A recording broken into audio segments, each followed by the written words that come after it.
अवांजी समातुन ताईं radio voice of Sindh London. अज न पसां से आतण कितम जिनसी, हाणे तिनीअ खे कंधी काक निहारियां। भलारे भिड़दणी जे भलारे बैत सां मुंहिंजी आवाज़ मुसाफ़िर radio voice of Sindh London तां थी दुनिया जी कुंड कुड़छ ताईं जंहिंजा माग ॿुधी पियो उन्हनि मेणी महिरबाननि खे सिक भरियो सलाम शाल क़बूल पवे। 7 अप्रैल 2026 सिंध जे अरडे पुट शहीद बशीर ख़ान कुरैशी जी वरसी जे मौक़े ते संदसि यादि में ख़ासि प्रोग्राम खणी आऊं अवांजी ख़िदमत में हाज़िर अवांजो पंहिंजो मेज़बान हबीब लगारी। प्रोग्राम जी शुरूआत में अमल इहा ई दुआ त शाल जितो जो सुख सलामती सां हुजो, कॾहिं बि ॾुखियो ॾींहुं न ॾिसो ऐं कॾहिं बि अवां जूं मुर्कूं मेरियूं न थियनि। दुनिया जी कुंड कुड़छ में जिते बि रहो सिंध लाइ, सिंध वासियुनि लाइ ऐं दुनिया जे मज़लूम माण्हुनि लाइ जा खोड़ींदा रहो। शाल अवांजा ख़्वाब तहबीरनि सां लही सघनि। तोड़ जो शहीद बशीर ख़ान कुरैशी जी अॼु 14हीं वरसी मल्हाई पई वञे, पर हूअ सिंध वासियुनि खां विसरी अॼु बि नाहे सघियो। यादि किताब जे वर्कनि में महफ़ूज़ थी वियल शहीद बशीर ख़ान कुरैशी उहो अमुल अॻवान आहे जंहिंखे सिंध हिकु घड़ी लइ बि नाहे विसारियो। यादगिरियुनि जा वर्क जॾहिं बि वराइजनि था तॾहिं हू यादि ज़रूरु अचे थो। शहीद बशीर ख़ान कुरैशी ग़ुलाम मुर्तज़ा कुरैशी जे घर में रते देरे में जनम वरितो। सियासत जो आगाज़ शागिर्द तारीख़ खां कयाईं ऐं अॻिते हली GSN जो अहम अॻवान साबित थियो। हू हिकु बाअमल अॻवान हो जंहिं सैयद जे फ़िक्र खे अमली रूप ॾेई संदसि पैगाम खे सिंध जी हर वस्ती ऐं वाहण ताईं पहुचायो, जंहिं सिंध जे आज़ादु ख़ुदि मुख़्तियार ऐं सेक्युलर वतन ख़ातिर पूरा मन सियासी जदोजहद जी चूंड कई। हूअ सिंध जो वाहिद वतन दोस्त क़ौम परस्त अॻवान हो जंहिंजे सॾ ते लखे माण्हू गॾु थी वेंदा हुआ। हूअ क़ौम परस्ती जे क़ाफ़िले खे नयनि अवामी मंज़िलुनि ताईं पहुचाइण लाइ सदाईं जदोजहद में रहियो। शेख अयाज़ लिखियो हो त ईअं लॻे थो हे आज़ादी हू तोखे कंहिं वक़्तु ॾिसनि था, मुंहिंजा नेण वरी साॻी सपने सां सुर बाटूं कनि था। नेठ त साबिया थियणी आहीं तुंहिंजा सपनो आज ताईं, तुंहिंजे लाइ तकींदा रहंदा वर मुंहिंजा नेण सदाईं। केरु चवे तोखे ॻोल्हींदे मुंहिंजी उमिरि रचाई वेई, ॻोल्हा ख़ुदि बि त आज़ादी आहे सारी उमिरि सजाई वई। ऐं पोइ हुन जदोजहद जे मैदान में पंहिंजो सफ़ल जीवन इंतिहाई मुतहरिक थी गुज़ारियो। तोड़ जो विछोड़े खे हाणे केतिरा ई साल गुज़री चुका, पर हू यादि किताब में अॼु बि महफ़ूज़ आहे।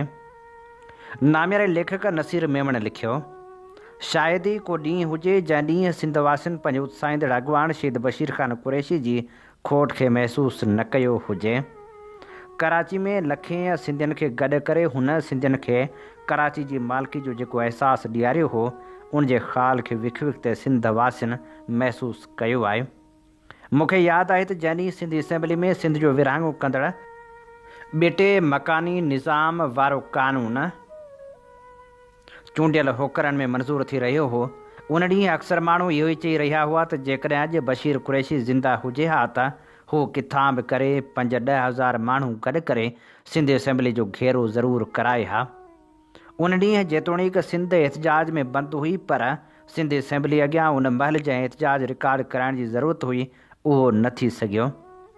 साॻी तरह जॾहिं कराची शहर में सॼो सारो महीनो अलॻि सूबे ठाहिण वारी मुहिम हलाई वई ऐं भाड़े ते आंदल माण्हुनि खां जलसा कराए शहर में वॾा बिल बोर्ड लॻाया विया, तॾहिं बि सिंध सरकार अखियुनि ऐं वात ते पटी ॿधी वेठल हुई। ऐं अक्सर माण्हुनि जो ख़्यालु हो त जेकॾहिं बशीर ख़ान कुरैशी ज़िंदा हुजे हा त हिकु भेरो ॿीहर कराची में लखें सिंधियुनि खे गॾु करे सिंधियुनि जी मालिकी जे अहसास खे पुख़्तो करे सघे हा। हींअर जॾहिं कराचीअ में सिंध जा 2 ॿेट नीलाम कया विया, सिंध जूं ॿियूं समूरियूं पार्टियूं इलेक्शन जी सियासत में रुधल रहियूं, त बशीर ख़ान कुरैशी जी खोट खे शिदत सां महसूसु कयो वियो। जेकॾहिं बशीर ख़ान कुरैशी गॾु हुजे हा त हिन वक़्तु हू लखें सिंधियुनि खे उन्हनि ॿेटनि ते कठो करे उन जे कूड़नि दावेदारनि ऐं मालिकनि खे चिटो नियापो ॾे हा। पर अफ़सोस जो सिंध जे आजपे जे सफ़र जो सरवाण असांखां विछड़ी वियो। दर हक़ीक़त आज़माइश जी हर घड़ी में अवाम खे मुतहरिक करण ऐं महल ते वाहिर करण बशीर कुरैशीअ जूं लाज़वाल ख़ूबियूं हुयूं। हिकु सियासी वर्कर ऐं अॻुवाण जी हैसियत में हुन जे केतिरनि फ़ैसिलनि ऐं अमलनि सां इख़्तिलाफ़ बि रखी सघिजे थो, पर मजमूई तौर ते सिंध सां संदसि इश्क़ ऐं उन लाइ संदसि जाखोड़ जो एतिराफ़ संदसि सियासी मुख़ालिफ़ बि कनि था। पाकिस्तान अंदरि सियासी क़त्लनि में हिकु ॻाल्हि हिकु जहिड़ी आहे त उन्हनि जा क़त्ल दाइमी गुज़ारत रहंदा आहिनि।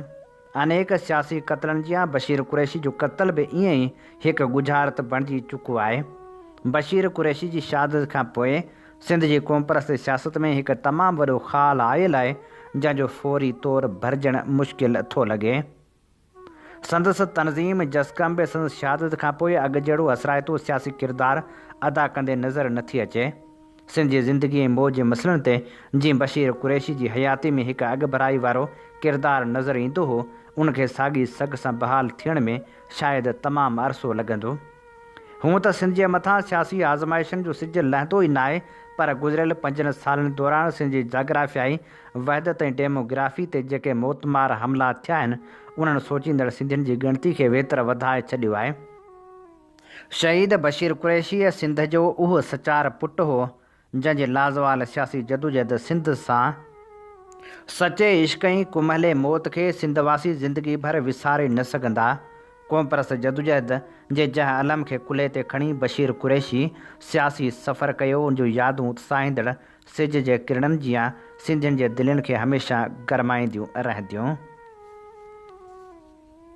नाम्यारे शाइर अदल सुमरे भेटाउनि जा गुलाब आछींदे लिखियो, अनियाउनि खां आजपो जंहिंजो हो ईमान, अरडो सो इंसान मिलियो मिटी माउ सां। चनेसर जा 4 ॾींहं दोदो लाज़वाल, माण्हू बाकमाल थिए थो किरदार सां। ख़ूबसूरत शाइर अयाज़ गुल लिखे थो, हुन सोचियो हो सिंधले सिंधड़ी छांव थियां, पंहिंजे भटकियल क़ौम खे हिकिड़ी राह ॾियां। सभिनी ख़ुशनि जियां ख़ान बि खसिजी वियो हलियो, हिकिड़ी नई सिंध खे ख़ान चयो अॼु जो, मुंहिंजे पोयां माउ खे हिकल न छॾिजो, शाल सभई गॾिजो त सिंध सोभारी थी वञे। काज़ी मंज़र हयात लिखियो त दरिया ख़ान दलेर विछड़ी वियो सिंध खां, माझी मुड़ुस मथेर। नाम्यारे शाइर अयूब गुल लिखियो, अला देस तुंहिंजी बि तक़दीर कहिड़ी, अला देस तुंहिंजी बि तक़दीर कहिड़ी, ॾुखोयल ॾुहागियल ही तस्वीर कहिड़ी। हू जंहिंजे मथे ते हुई दोदे जी पग, जंहिंखे बाग़ियुनि जे पोतियुनि जो उल्को हुयो। हू जंहिंमें ज़माने जूं दीदूं हुयूं, हू जंहिंमें लखनि जूं उमेदूं हुयूं। हू जंहिंजे बदन में बिलावल हो बीठल, हू जंहिंखे त सैद जो चहिरो हुयो, जबल जंहिं साण क़दमे न कछिजी सघिया, जेको सावण में सिंधू जो लहजो हुयो, जंहिंखे होशू जी गैरत हिसे में मिली, जंहिंसां हीमू जो वेझो को नातो हुयो, जंहिंमें दौलत पंहिंजी जवानी ॾिठी, सदिन जंहिंमें सघ ऐं रवानी ॾिठी, वतन जो मुहाफ़िज़ सोराणो हलियो वियो, संदे सूर जो हू सुञाणो हलियो वियो। लिखूं हाण दिलि जी बि तहरीर कहिड़ी, अला देस तुंहिंजी बि तक़दीर कहिड़ी, अला देस तुंहिंजी बि तक़दीर कहिड़ी। शहीद बशीर ख़ान कुरैशी उहो अहम अॻुवाण हो जेको सिंध बाबति मौक़िफ़ वरी दलेरी सां पेश कंदो हो। ऐं सिंध जे अंदरि जेका सिंध जी सूरत-हाल आहे, उहा त एतिरी ॾुखोईंदड़ आहे त अॼु जे हिन ग़ुलामी वारे दौर में सिंध जे क़ौमी फनकारनि में, सिंध जे शाइरनि, सिंध जे दानिशवरनि, अदीबनि जे मथां अॼु ख़सूसी तौर ते तमामु वॾो फ़र्ज़ आयद थो थिए। जॾहिं सिंध ग़ुलाम हुजे, सिंध जा वसीला क़ैद हुजनि, सिंध जा दरियाह क़ैद हुजनि, सिंध जा समुंड क़ैद हुजनि, सिंध जे तेल ऐं गैस ते धाड़ा हुजनि, सिंध जे अंदरि धारियनि माण्हुनि खे आबाद करे हिन धरती जे हक़ीक़ी वारसनि खे अक़िलत में तब्दील कयो वञे, सिंध जा सभु पैदावारी ज़रिया पाकिस्तान ऐं इस्लाम जे नाले में पंजाब वटि क़ैद हुजनि, उन वक़्तु सिंध जे शाइर ते, सिंध जे फनकार ते, सिंध जे दानिशवर ते, सिंध जे कलमकार ते, सिंध जे शागिर्द ते, सिंध जे हारी ते, सिंधी क़ौम जे मथां इहो क़ौमी फ़र्ज़ थो आयद थिए त पंहिंजे ईंदड़ नसलनि जे वजूद खे, पंहिंजे बचनि जे मुस्तक़बिल खे बचाइण जे लाइ पंहिंजे धरती जी मालकी करणी पवंदी। अवां जी समातुनि ताईं radio voice of Sindh London. आमीं ॿुधी रहिया आहियो radio voice of Sindh London. अव्हांजी ख़िदमत में ख़ासि प्रोग्राम पेश कयो पियो वञे। Radio voice of Sindh London तां असीं अव्हांजी ख़िदमत में पेश करे रहिया आहियूं शहीद बशीर ख़ान कुरैशी जी यादि में ख़ासि प्रोग्राम। आमीं ॼाणो था त सिंध जो क़ौमी आवाज़ voice of Sindh London web radio ऐं टीवी चैनल जेको गुज़िरियल 13 सालनि खां सिंध सां थींदड़ ज़्यादतियुनि ऐं नाइंसाफ़ियुनि ख़िलाफ़ु सघारो आवाज़ बणिजी दुनिया जी कुंड कुड़िछ में पहुचे थो। सिंध तोड़े दुनिया जे मुल्कनि में सिंधियुनि सां थींदड़ ज़ुल्म ऐं जबर ख़िलाफ़ु उथंदड़ आवाज़ खे बेबाकी सां नशर करे थो। वॉइस ऑफ सिंध लंडन कारोबारी न पर क़ौमी जदोजहद जो अहम मोर्चो आहे जंहिंखे अव्हां जे माली सहकार जी सख़्तु ज़रूरत आहे। उन आवाज़ खे घर घर ऐं शहर शहर पहुचाइण लाइ पंहिंजो क़ौमी फ़र्ज़ु अदा कयो। चैनल जे लिंक खे लाइक ऐं सब्सक्राइब ज़रूरु कयो। बैनर ते ॾिनल फ़ोन या ईमेल वसीले राब्तो करे सघो था। नामियारे शाइर हाजी सांद लिखियो, असां दौर पंहिंजे जी टुकड़ी झली पंहिंजे साले पुटनि जो वज़न हो कयो। सजन सुलझणाइनि खे साम्हूं रखी सॼे दौर पंहिंजे खे तोरियो हुयो। वॾा तुंहिंजे पासे इलाही उलट हुई, वॾा तुंहिंजो पासो घणनि खां गर हो। तारीख़ खिलंदे ई ख़बरूं कयूं आहिनि तुंहिंजो इश्क कामिल केॾो खरो हो। वतन जा भिगल नेण भूणकी चवनि था ओ महबूब मुंहिंजा ई तुंहिंजो विछोड़ो। सवें सुर्ख सुबुहनि जे पुठ में छुरो हो। मञा थो नसीबो भलो नाहे मुंहिंजो मगर भाग एॾो छा मुंहिंजो बुरो हो। तुंहिंजे इश्क खां ईअं महरूम आहियूं भला तो जियां केरु ॾींदो गिराठियूं। असां ॾढ तुंहिंजे ते भायो हो भॼंदियूं ही पेरनि में पातल ग़ुलामी जूं साटियूं। चढ़ी रंग वनवाह में वेठल वनी ते ईअं रंग मूं ते बि चढ़ंदा सहर जा। मिठा मां बि थींदुसि उजालनि सां भेड़ो, अंधेरनि जा राकास मरंदा हिचारा। ग़ुलामी जे रातियुनि जो ईंदो को छेड़ो, तुंहिंजे नाले जी माना बि केॾी वॾी आहे। पंहिंजे नाले जी केॾी त तो लॼ रखी आहे। कामरेड सोभे ज्ञानचंदाणी लिखियो, बशीर कुरैशी जे विछोड़े जो मूंखे ॾाढो अफ़सोस थियो। हुन जी वेझड़ाई में कराची में कयल तक़रीर बिल्कुलु साईं जी एम से जी फुल तर्जुमान हुई ऐं असां सॼी उमिरि साईं जी एम से जे फ़लसफ़े ते हलण जी कोशिशि कई आहे।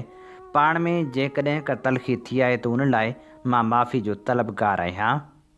अब्दुल वाहिद आरिसर लिखियो, जसकम चेयरमैन बशीर ख़ान कुरैशी जो ओचितो विछोड़ो क़ौमी तहरीक लाइ वॾो हाञो। क़ौमी अॻवान जो ओचितो मौत कंहिं साज़िश जो हिसो आहे। शहीद बशीर ख़ान कुरैशी जे विछोड़े ते एडवोकेट कल्पना देवी लिखियो हो त बशीर ख़ान कुरैशी जे विछोड़े सां सिंध में हिकु वॾो ख़ाल पैदा थियो।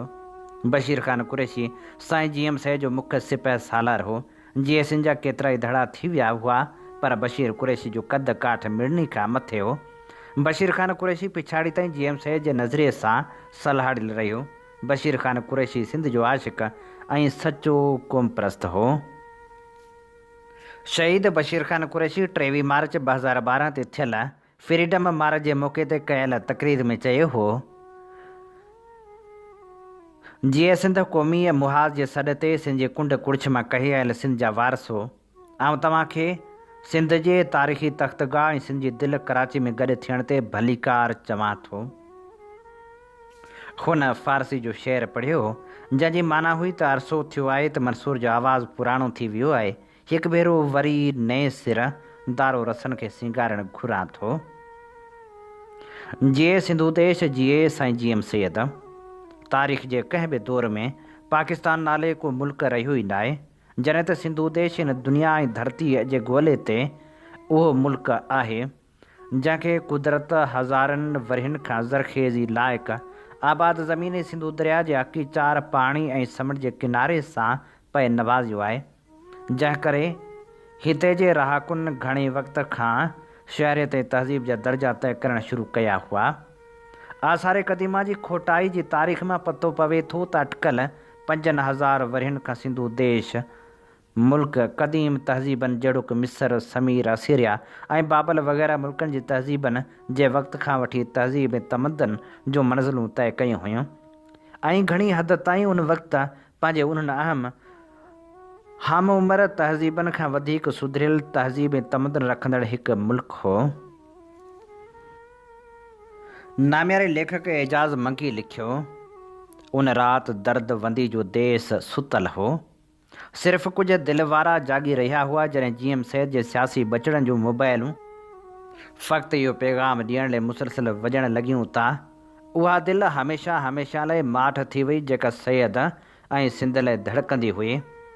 रूह मां उभरियल रड़ सां इहो नियापो वसूल कंदड़ क़ौमी तहरीक जा नवां पुराणा कारकुन उन वक़्तु उथी खड़ा थिया। जॾहिं हू पंहिंजनि घरनि मां ॿाहिरि निकिता तॾहिं थधे आसमान जे मथां उभरियल पूरो चंड वेझे वटे वांगुरु छुलकी रहियो हो। कल्टस किरोला ऐं मिहरान गाॾियुनि जे विंडो स्क्रीननि मां नज़र ईंदड़ चंड खे हू ख़ामोशी सां घोरींदा रहिया ऐं उन्हनि सभिनी जो ॾुख में ॾरियल हाव अयाज उहे लफ़्ज़ झुंगारे रहियो हो त छो चंड असांखे राति ठरे ॾे चांडोकी जो ज़हर भरे आ केॾो पोयों पहर परे हैरान हज़ारे मां न रुॻो। हूअ जिन खे उन वक़्तु मुकमल मालूमात बि न मिली हुई, पर उन्हनि जो वजदान उन्हनि खे पूरी पक सां ॿुधाए रहियो हो त बशीर कुरैशी ते बि मौत जो शिकार न थियो आहे, पर हुनखे तमामु गहरी साज़िश सां क़त्ल कयो वियो आहे। हू हिन ग़ुलाम ॾेह जो ॾुहारी बाग़ी हो। हुन क़ौमी ग़ुलामी जे ज़ंजीरनि खे क़िस्म जो लिखियो सम्झी क़बूल न कयो हो। हुन ख़ौफ़नि ऐं ख़दशनि खे पहिरीं धक सां पूरे ज़ोर जी ठोकर हणी हुई जॾहिं खीरथर पहाड़ जी हंज में मौजूदु सन मां उभरियल चिंगार हुनजे कननि ते पई। उन वक़्तु हू देश जी दांह ते ईअं उथियो जीअं रिवायती मुड़ुस ज़ोरी खयल बांह जे रड़ ते उथंदा आहिनि ऐं हूअ पांद रत सां पुसण जी परवाह न कंदा आहिनि ऐं उन्हनि खे सिर्फ़ु गोली न घुसण जो ओनो हूंदो आहे। जॾहिं सन जी सियासी मकतब मां हुनखे देश जी मोहबत जो पहिरियों सबक़ु मिलियो हो तॾहिं हू टंडे जाम ज़रे यूनिवर्सिटी जो शागिर्दु हो। उत्तर सिंध जो उहो अरड़ो छोकिरो जंहिंजी हाठी कंहिं सिधी लठ वांगुरु सनी हुई त पंहिंजे पूरी हयाती सिंध जी आज़ादी खे अर्पी छॾी। हू कंहिं सियासी ख़ानदान जो चश्मो चिराग न हो। अहिड़ा माण्हू पाण ख़ानदान थींदा आहिनि। हुन सियासी तालीम जा सबक़ मेकावली उस्ताद खां न वरिता। हुनजो पहिरियों ऐं आख़िरी उस्ताद सिंध जो उहो मंसूर हो जेको वॾनि दिमाग़नि जी इज़त ज़रूरु कंदो हो, पर हुनजो इश्क़ वॾनि दिलनि सां हो। उत्तर सिंध जो उहो सांवरो नौजवान हुनखे सरापा दिलि महसूसु थियो। जहिड़ी तरह सिंध जी सियासत खे सैयद दिल जे हुकम ते हलायो, तहिड़ी तरह बशीर कुरैशी सियासत जे समुंड में दिलि जी कश्ती ते कायो ऐं क़ौमी तहरीक जे कारोबार मां हुनजी उहा कश्ती तूफ़ान मां तरंदी वई जंहिं ते कुहाड़ी वारो ॻाढ़ो झंडो झूलंदो हो। बशीर कुरैशी देश जी मोहबत में दीवानो ज़रूरु हो, पर हुन में साॻे वक़्तु बला जी दानाई हुई। हू सियासत जे हर चुरपुर ते गहरी नज़र रखंदो हो। हुनखे मालूम हो त ॻाढ़ो झंडो केतिरो गरू आहे, पर उहो झंडो हुनजी दिलि कश्ती जो सभ खां सघारो सड़ बि हो। उनजे सहारे हुन वॾियुनि आज़माइशनि जा कई कुन किरास कया। हू सियासत जी सीर मां साबित वियो। हुनखे वक़्त जे कंहिं बि ओतड़ न उलियो। उन में को शक न आहे त हुन 30,000 किताब न पढ़िया हुआ, पर हुनजो जज़्बो ऐं हुनजी सची दिलि हुन लाइ अज़ीम रहनुमाई जा सर चश्मा हुआ। हुन जेको बि सिखियो अमल मां सिखियो। हुनजे लाइ अमल ई अकेलो अखर हो जंहिंखे हू आख़िर ताईं पंहिंजे सभ खां वॾी सुञाण बणाए चुको हो।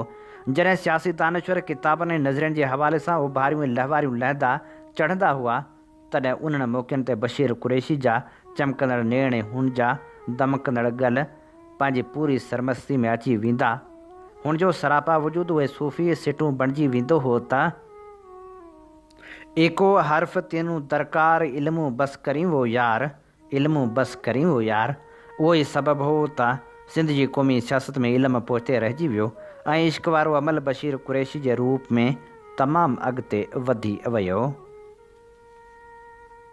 नामियारी शाइरा ऐं लेखका गुलशन लगारी लिखे थी, कंहिं ॾाहे चयो आहे त जॾहिं माण्हू जीअण सिखी वठंदो आहे तॾहिं मरी वेंदो आहे, पर जेके माण्हू जीअंदा ई क़ौमनि लाइ आहिनि ऐं पंहिंजी ज़िंदगी क़ौमनि लाइ वक़्फ़ु करे छॾींदा आहिनि, उहे पंहिंजे हर अमल सां क़ौमनि खे जीआरींदा आहिनि ऐं उन्हनि खे सदाईं हिते ईअं साज़िशूं करे मारियो वेंदो आहे जीअं सिंध जे सूर्य सपूत बशीर ख़ान कुरैशी खे सिंध खां ज़ोरी जुदा कयो वियो आहे। जीअं जीअं वक़्तु गुज़री रहियो आहे ॼण उहो ख़ुदि गवाही ॾींदो थो रहे त सिंध जे सपूत पुटु बशीर ख़ान कुरैशी खे सिंध दुश्मन पारां साज़िश करे शहीद कयो वियो आहे। छो त हुननि न सिर्फ़ु क़ौमी सियासत खे अवामी धारा में पोइण में कामयाबी हासिल कई हुई, पर सिंध में शहीद बेनज़ीर भुट्टो जी शहादत बाद पैदा थियल सियासी ख़ाल खे भरण ऐं सिंधी माण्हुनि वटि क़ौम परस्त सियासत खे हिकु ऑप्शन तौरु तस्लीम कराइण में पिणु फ्रीडम मार्च वसीले कामयाबु वियो हो। न सिर्फ़ु एतिरो, पर सिंधी वहदत जे अज़ली वेरियुनि जी राह में रुकावट बणिजी चुको हो, जिन पंहिंजी नापाक एजेंडा ते कमु करण लाइ मैदान हमवार करणु शुरू करे छॾियो हो। उहे हाणे सिंध खे ॿिनि हिसनि में विराइण जी नाजाइज़ ख़्वाहिश जी तकमील लाइ अॻभरा थी मुहाजिर सूबे जा नक्शा ठाहे ॾेखारे रहिया आहिनि, पर शहीद बशीर ख़ान कुरैशी जो लाफ़ानी किरदारु सिंध वासियुनि जे दिलनि में नक्श थी चुको आहे, जेको मौत जूं सरहदूं ओरांगे देश वासियुनि जे दिलनि जी धरती ते सदाई जलवा कर रहंदो ऐं सिंध जी मिटीअ जे ख़मीर जी ख़ुशबू में ईमान खे अञा सघारो बणाईंदो रहंदो, छाकाणि त हू पंहिंजे हिसे जो तारीख़ी किरदारु अदा करे वियो आहे।